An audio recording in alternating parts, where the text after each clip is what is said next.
Lola Jutis! Lola Jutis ka ngayon, ha? Yes. O, saan naman ang punta natin ngayon? Oh, babalik ka na naman dyan.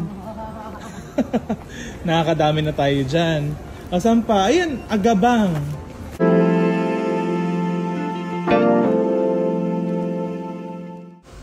Shopping galore ngayon itong si Lola Sylvia Sanchez para sa kanyang mga pasalubong para kay Baby Marudo. Bago ang lahat, huwag niyong kalimutang mag-subscribe at pindutin ang notification bell para maging updated sa ating mga susunod na videos. Tara, O, tita, saan Lola ka ngayon? Jutis! Lola Jutis ka ngayon, ha? Yes. O, saan naman ang punta natin ngayon? Oh, babalik ka na naman dyan. Nakakadami na tayo dyan. O, saan pa? Ayan, Agabang. Maganda yata dyan. Meron silang may shop sila sa Pinas. Sa Alabang. Charot. Nakakaloka kasi. Sorry. Ikot tayo para sa baby. True. Wala akong ibang binilhan.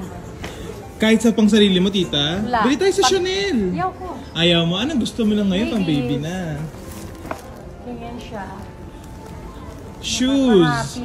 Nakaka-happy. Happy ka? Oo, sobra. Masayang bumili for baby. Yes. Tara. Saan pa tayo? Ano pang bibili natin? Nakabili na ko stroller, no? Ay, Oo. later.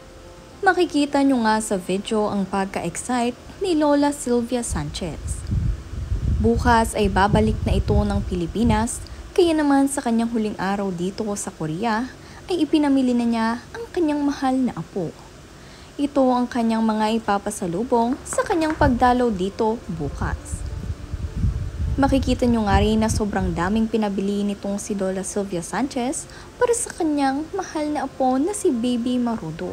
Dahil siya ay excited na makita ang batang ito. The last hirit kami ni Sam. Last day bonding.